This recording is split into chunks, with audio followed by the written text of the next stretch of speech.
Hi everyone, you've got a lot of work to do this week. You are going to do presentation number 3 this week, and we're going to break it down into like little parts. So on Thursday, you're going to do the introduction.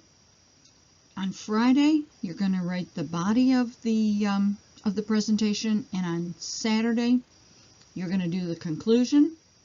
Sunday, you're going to put everything together and put the whole presentation on Flipgrid. First, I want to talk about the grading system. In this class, I have some activities that are called exercises. You've got 2 exercises this week. These are due on Sunday. Before you do your presentation, you should watch these. There's a video to watch and then one question about each video. There's 2 videos, 1 question about each video. This is an exercise. All the exercises together in this class are worth 20% of your grade. An example of an exercise is like when you do a workbook activity. Most of those are exercises. Then we have assignments. Assignments are more difficult than exercises. Next week we've got 3 assignments. So doing the introduction is an assignment. Writing the body of the presentation is an assignment. Doing the conclusion is an assignment. Assignments all together in this class are worth 30% of your grade. Another example of an assignment, you know how like we do vocabulary and we do some vocabulary exercises in the workbook, and then you do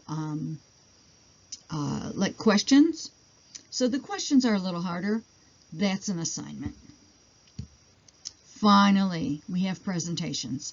You've had 2 presentations in this class. The first one was the first presentation that you did on Flipgrid. The second was the Zoom meeting discussion. Those were both presentations. This one due on Sunday is going to be the 3rd presentation. There it is right there. All the presentations together, those 3, are worth 45% of your grade. Do well. So on Thursday, you are going to watch a video called How to Start Your Speech, and this guy talks about 3 different kinds of introductions. One is a personal story, another one is a thought-provoking question, sometimes it's called a rhetorical question, and the 3rd kind is making a powerful statement. Sometimes it's called surprising statistic. But he calls it powerful statement in the video. You may have had this before. Sometimes they teach us in high school, sometimes they teach it in first year college courses. Also, they do similar things in writing, so you may have seen this in your writing classes. You're going to make 3 introductions and record all 3 of them on Flipgrid. I think you can see it here. It says record your personal story introduction here. Click here, you'll go to that place on Flipgrid. Record your thought-provoking question introduction here. Record to your powerful statement introduction here. And here's some good advice. Remember, your topic is immigration. Remember only the introduction. Don't put your whole presentation there. Flipgrid is going to cut you off after 1 minute. Your introduction should not be nearly a minute long. And there are examples out there. I did an introduction. I did 1 of each kind of these introductions, and I put it out there on Flipgrid, and I hope it helps you out. I think I forgot to tell you that your speech is about someone you know who is or was an immigrant, And let's keep going. So on Friday, you're going to write your entire speech, the body of your speech. And if you go into this, this lesson, it comes up with this paper right here. And it says, think about someone you know who is or was an immigrant. Write at least 3 sentences about who that person is. Write at least 3 sentences for that about that person's reasons for immigration. And then at least 4 sentences about where the person came from and where he or she immigrated to. So I want both countries, the from and the to. And give me a little bit more about those countries, the conditions there, or how it relates to that person, or how it relates to the person's reasons for immigration. Okay, these 3 and 4 sentences, they're a minimum. You might want to write more. Finally, here's the conclusion.